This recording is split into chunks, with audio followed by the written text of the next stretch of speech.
A 2023 study estimated how many firearms there were in the United States of various types. It found that there were around 22 million hunting rifles in the United States as of that time. Incidentally, it also found there were 23 million so-called assault weapons in private hands. So that kind of begs the question, why do so many people think the Second Amendment is about hunting? So the Second Amendment is part of the Bill of Rights, naturally. And like most other parts of the Bill of Rights, it was meant to limit government behavior. And that was because most everything that you find in the Bill of Rights, you can find where the British violated those rights. And our founding fathers didn't want to see their new nation make that mistake. The Second Amendment in particular was arguably a response to the battles of Lexington and Concord.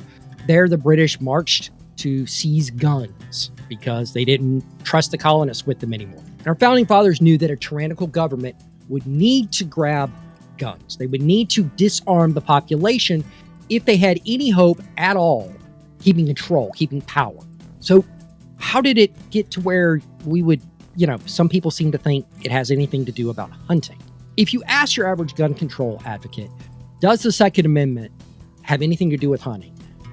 I think most would either shrug, they try to hem or haw, or just say no. That's because with the text of the Second Amendment, it's kind of hard to make that argument. A well-regulated militia being necessary to the security of a free state, the people's right to keep and bear arms shall not be infringed. Pretty straightforward. The word hunting's not there anywhere, is it? But yet, we get comments like these.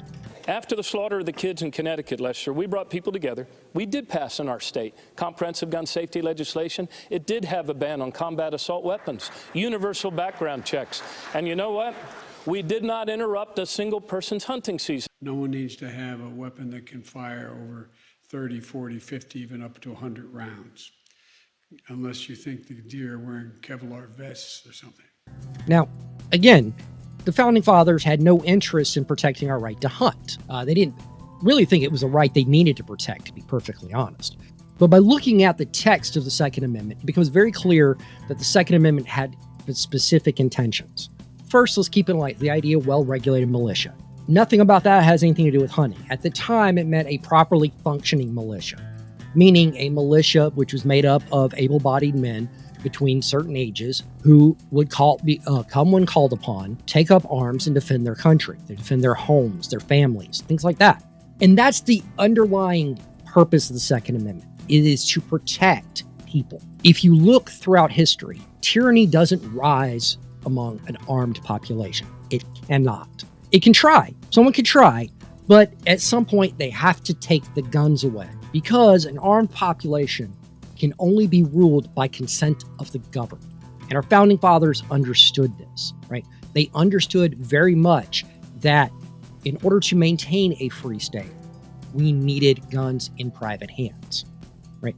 That's why the militia of that well-regulated militia is never going to be the National Guard, which some people want to make it out to be. Why would the government need to preserve the right for the government to have firearms? And don't give me the collective right thing either. The people in the Second Amendment is not a collective right. Every other case, every other instance in the Constitution where the term the people is used is definitively an individual right. Every time. See, at the end of the day, the Second Amendment, there's nothing about hunting.